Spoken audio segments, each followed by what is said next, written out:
75% eligibility criteria को लेकर के बच्चों के मन में बहुत ज़्यादा डाउट हमेशा बने रहते हैं, ठीक है? आज के इस वीडियो में हम लोग इस चीज़ को बिल्कुल क्लियर कर रहे होंगे कि जो 75% आपको 12th बोर्ड में चाहिए, वो किस बेस पे चाहिए? या फिर आपका वो जो एग्ज़ाम है, क्या ये इसका एलिजिबिलिटी क्राइटेरिया या फिर ये आपका एडमिशन क्राइटेरिया है? ठीक है, ये जो डाउट है ये काफ़ी ज़्यादा कन्फ्यूज़ करता है बच्चों को और काफ़ी बच्चे ऐसे हैं जिनका 75% क्लियर नहीं है 12th में। यहाँ पर देखिए 2 चीज़ें आप लोगों से माँगी जाती हैं, या तो आपका 75% हो या फिर आपका टॉप 20 परसेंटाइल में आप वहाँ पे आ रहे हो, जिस भी स्टेट से आपने एग्ज़ाम दिया है। अब टॉप 20 परसेंटाइल क्या होता है ये मैंने ऑलरेडी आपको बता दिया है, ठीक है? इसमें तो आपको कोई डाउट होगा नहीं।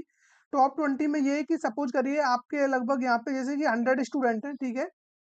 100 स्टूडेंट का आपको टॉप 20 परसेंटाइल निकालना है, तो ऊपर के जो टॉप के 20 स्टूडेंट हैं, ये आपके टॉप 20 परसेंटाइल में आते हैं।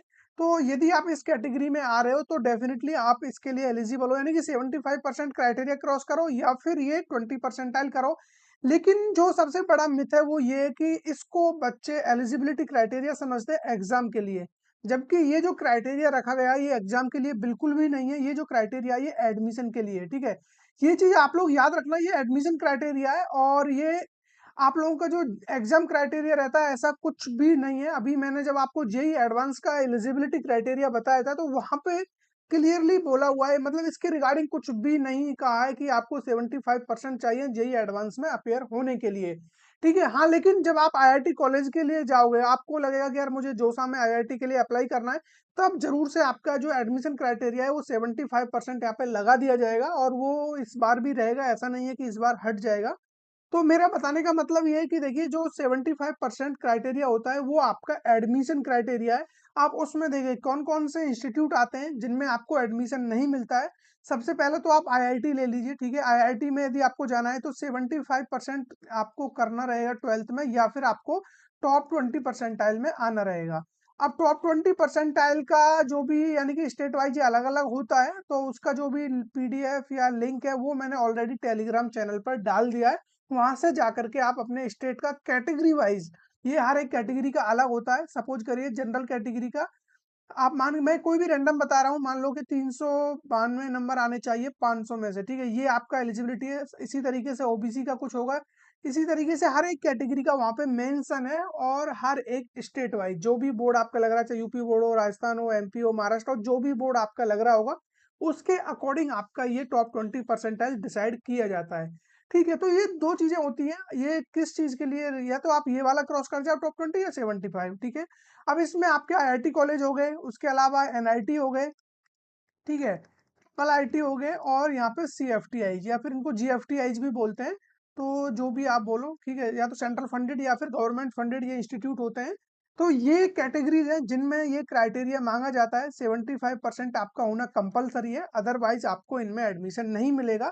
और जो एडमिशन मोड होता है इस आईआईटी का होता है आपका जोसा, ठीक है? जोसा के थ्रू यहाँ पे एडमिशन हो रहा होता है। बाकी इन तीनों की हम बात करें तो ये जोसा एंड सीसैब, ठीक है? दोनों के थ्रू आपको यहाँ पे एडमिशन देखने को मिल जाता है। अब ये हो गई ये वाली बात, ठीक है? अब आप मुझे एक बात बताइए, बच्चे के मन में डाउट आ रहा होगा, जब मुझे आईआईटी नहीं मिल सकता, एनआईटी नहीं मिल सकता, ट्रिपल आईटी नहीं मिल सकता, सीएफटीआई नहीं मिल सकता, तो फिर मेरा इस एग्ज़ाम को देने का बेनिफिट क्या है? ठीक है? क्योंकि इसके लिए तो डेफ़िनिट सी बात है कि आप लोगों को ये क्राइटेरिया पास करना होगा, तभी आप इसके लिए एलिजिबल होंगे इन इंस्टीट्यूट में। लेकिन ऐसा नहीं है कि आप इसके बिना एग्ज़ाम नहीं दे सकते। एग्ज़ाम ज़रूर से दे सकते हो और एग्ज़ाम देने के लिए ऐसा कुछ भी नहीं है, जस्ट आप पास होने चाहिए 12th में, ठीक है? 12th में आप पास हो तो डेफ़िनिटली आप जेईई मेंस का एग्ज़ाम दे सकते हो, कोई इश्यू नहीं है। लेकिन अब इसका बेनिफिट कहाँ पे होगा, वो मैं अभी आपको बता देता हूँ। देखिए, जो भी आपने सुना होगा जैक दिल्ली, ठीक है? जैक दिल्ली एक काउंसलिंग होती है। जैक दिल्ली में 5 कॉलेज पार्टिसिपेट करते हैं और पाँचों कॉलेज काफ़ी अच्छे कॉलेज हैं, इनके बारे में जस्ट अभी आपको बताने वाला हूँ, ठीक है? उसके अलावा आपका काउंसलिंग होता है, जैक दिल्ली हो गया, जैक चंडीगढ़ हो गया, ठीक है? जैक दिल्ली में आपका 65 तक ही माँगा जाता है, मैक्स टू मैक्स जो भी परसेंटेज है।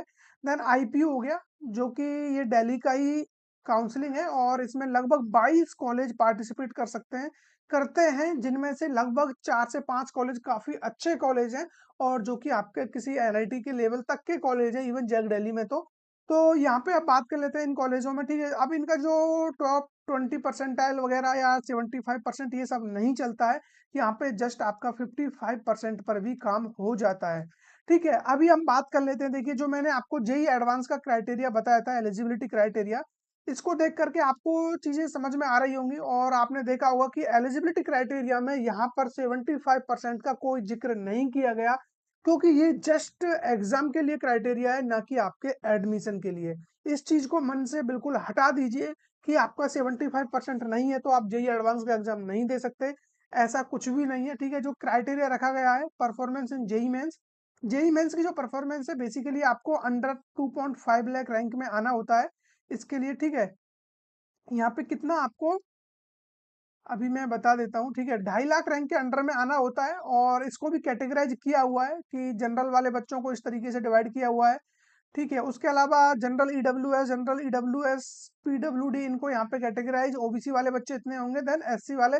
अब ये नंबर स्लाइटली थोड़ा-सा इंक्रीज भी हो सकता है, ऐसा नहीं है कि एग्जैक्ट ये 2.5 लाख ही रहेगा, यानी कि 2.5 लाख से थोड़ा-सा ज़्यादा भी ये हो सकता है, और जैसा कि हर बार देखने को मिलता है। अब यहाँ पे ये चीज़ इन्होंने क्लियरली बोल भी दी है, the total number of candidates may be slightly greater than 2.5 lakh in the presence of, ठीक है, टाइड।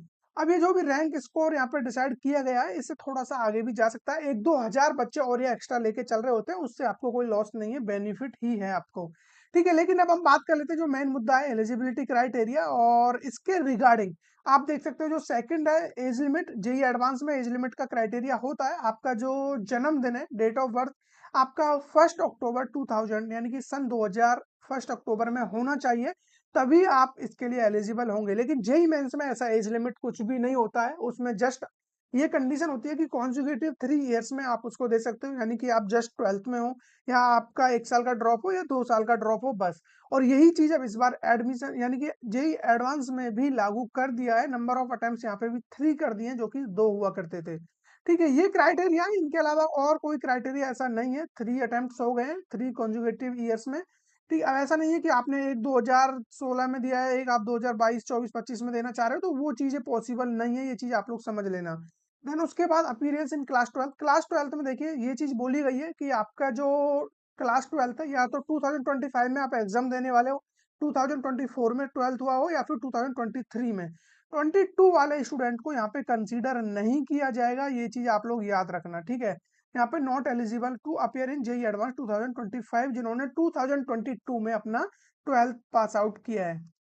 ये क्राइटेरिया हो गया, यहाँ पे कहीं भी मेंशन नहीं किया है 75% नहीं होगा तो आपको एग्जाम नहीं देने दिया जाएगा। उसके बाद अर्लियर एडमिशन इन आईआईटी, इसमें क्लियरली बोला गया है, यदि आपने पहले से, क्योंकि अब आपको देखिए पहले 2 अटेम्प्ट हुआ करते थे, इस बार 1 अटेम्प्ट इंक्रीज हो गया है, तो बच्चों को पता नहीं था, कोई नोटिस नहीं था, तो वो कहीं ना कहीं लोअर आईआईटीज या किसी भी कॉलेज में आईआईटी में एडमिशन ले चुके हैं, तो वो बच्चे चाहे उन्होंने 2023 में अपना 12th पास किया है, फिर भी वो ये एग्जाम नहीं दे सकते, क्योंकि वो ऑलरेडी एक सीट इनटेक कर चुके हैं जोसा के थ्रू आईआईटी में, ठीक है? और यार यहाँ तक कि आप लोग फाइनल राउंड तक गए हुए हैं और आपको कोई भी सीट अलॉट हुआ है, फिर चाहे आपने उसको कैंसिल किया हो, चाहे वो सीट आपका किसी भी रीजन से कैंसिल हुआ हो, या फिर आपने ऑनलाइन रिपोर्टिंग नहीं किया हो, तब भी आप इस एग्जाम को नहीं दे सकते।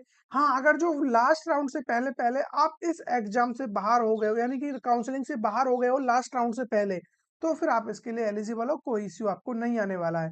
तो ये रहा इसके रिगार्डिंग। अब बात कर लेते हैं जेईई मेंस के रिगार्डिंग। देखिए, जेईई मेंस में क्लियरली ये बात बोली गई है। अब ये देखिए, admission criteria, eligibility for admission, NIT, triple IT, CFTIs, ठीक है, participating through the central seat allocation board, CSAB. अब यहाँ पे जो ये बात बोली गई है, ये जेईई मेंस के बेस पे आपको एनआईटी, ट्रिपल आईटी, सीएफटीआईज में मिलता है। जेईई मेंस के बेस पे आपको आईआईटी कॉलेज नहीं मिलता है।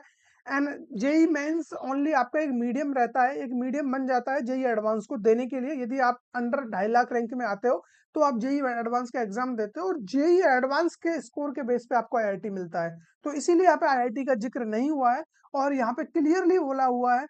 देखिए यहाँ पे paper first, they should have secure at least 75% marks in class 12th examination, और या फिर इसके अलावा be in the top 20 percentile in class 12th examination conducted by respective board. For SC ST candidate के लिए थोड़ा सा कम कर दिया है, जो परसेंटेज है वो 65 यहाँ पे रखा गया है। ठीक है, ये चीज आप लोग याद रखना, एससी एसटी वाले 65, बाकी 75%, ओबीसी, जनरल, ईडब्ल्यूएस, जो भी कैटेगरीज हैं। ओवरऑल ये कहानी है। आपका जो एडमिशन क्राइटेरिया है वो 75% मांगता है, और वो भी पर्टिकुलर ये कॉलेज है जिनमें मैंने बताया है। इसके अलावा कहीं भी नहीं चाहिए। अब बात कर लेते हैं जिनका 75% नहीं है, वो जेई मेंस का एग्जाम देते हैं। देन उनके लिए बहुत सारे ऑप्शंस हैं। ये देख सकते हो आप, जैक दिल्ली काउंसलिंग है, और इसमें जो कॉलेज इंस्टीट्यूट आपको मिलते हैं, 5 कॉलेज इसमें पार्टिसिपेट करते हैं, जिनमें से 4 कॉलेज ठीक ठाक है और 3 तो एकदम बेस्ट लेवल के हैं, उनमें आप इजीली जा सकते हो। जिनमें से डीटीयू हो गया, काफी अच्छा कॉलेज है। एनएसयूटी एकदम टक्कर का कॉलेज है, ठीक है। देन उसके बाद हम बात करें IGDTUW, जो कि स्पेशली गर्ल्स के लिए, ओनली फॉर वुमेन्स, ठीक है। तो इसमें आपके यानी कि मेल कैंडिडेट के लिए कोई भी सीट वगैरह नहीं है, ठीक है। ये कॉलेज हो गया, काफी अच्छा कॉलेज है। इवन इसका आप एवरेज पैकेज भी देखोगे 24-25 LPA तक चला जाता है, और इस बार प्रीवियस ईयर का तो 28 LPA इसका एवरेज रहा है, ठीक है। उसके हम बात कर लेते हैं ट्रिपल IIT। देखिए, कॉलेज अच्छा है लेकिन इसकी फीस बहुत ज्यादा है, इसलिए मैं इसको लिस्ट में अभी नहीं रख रहा हूँ। लेकिन जो बच्चे इसकी फीस अफोर्ड कर सकते हैं, डेफिनेटली उनको इसका एडवांटेज मिल रहा होगा। इसके बाद हम DSU, इसको अभी हम लिस्ट से बाहर रखते हैं और हमेशा से बाहर रखते हैं, लेकिन जब भी इसमें चांस बनेगा, यानी कि लगेगा कि हाँ आप कुछ अच्छा कर रहा है, क्योंकि अभी ये ग्रोइंग फेज में है, बीटेक वगैरह स्टार्ट हुआ है इन सब में, तो इसके लिए अभी हम बात नहीं करते हैं। आप मान के चलिए 3 कॉलेज हर एक स्टूडेंट के लिए यहाँ पे बेस्ट है, और जो थोड़ा सा फाइनेंशियली स्ट्रांग है उनके लिए यहाँ पे 4 कॉलेज बन जाते हैं, और मेल के लिए यहाँ पे 3 हो जाएंगे। देन फीमेल के लिए तो बेसिकली चारों ही काम आएंगे, यानी कि किसी में भी वो ले सकते हैं, और मेल के लिए 3 कॉलेज काफी अच्छे इंस्टीट्यूट यहाँ पे बनते हैं। इसके अलावा IPU है, जिसमें USICT, USAR, ठीक है, बहुत सारे कॉलेज है, MAIT, MSIT। देन इसके बाद जैसे जैसे आप काउंसलिंग करने जाओगे तब आपको पता चलेगा। अभी तो आपके मन में सिर्फ एक ही चीज होगा, जेई मेंस का एग्जाम देना है, उसके बेस पे अच्छा NIT आपको लेना है, और मैं भी यही चाहता हूँ कि आप ऐसा ही करिए। लेकिन ये थोड़ा सा मुश्किल रहता है, क्योंकि 50,000 सीट बनती है टोटल। यदि हम हर एक सीट को मिला दें, IIT, triple IIT, GFTI, NIT, सबको मिला दें हम, तब भी आपके पास ओवरऑल ये 50 से 60 हजार सीट ही निकल पाती हैं, ठीक है। उसके बाद आप लोगों की जो भी सीट है वो कहीं ना कहीं इन्हीं काउंसलिंग से फिल की जाती है। लेकिन अब हमें डिसाइड करना रहता है कि कौन सा कॉलेज हमारे लिए बेस्ट रहेगा। लेकिन अभी के लिए अगेन मैं बोलूंगा, जेई मेन से अपना फोकस रखिए, अच्छा स्कोर करिए, ताकि आपको बेस्ट NIT यहाँ पे मिल सके।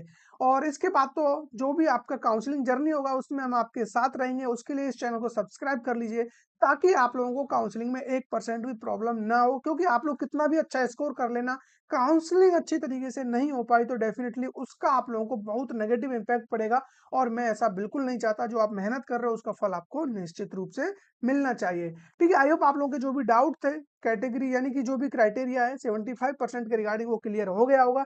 इसके अलावा कोई भी डाउट है आप मुझे कमेंट बॉक्स में छोड़ सकते हैं, उसका आंसर आपको मिल जाएगा, ठीक है। और ऐसे ही मिलेंगे किसी इंटरेस्टिंग टॉपिक के साथ, तब तक बने रहिए हमारे साथ।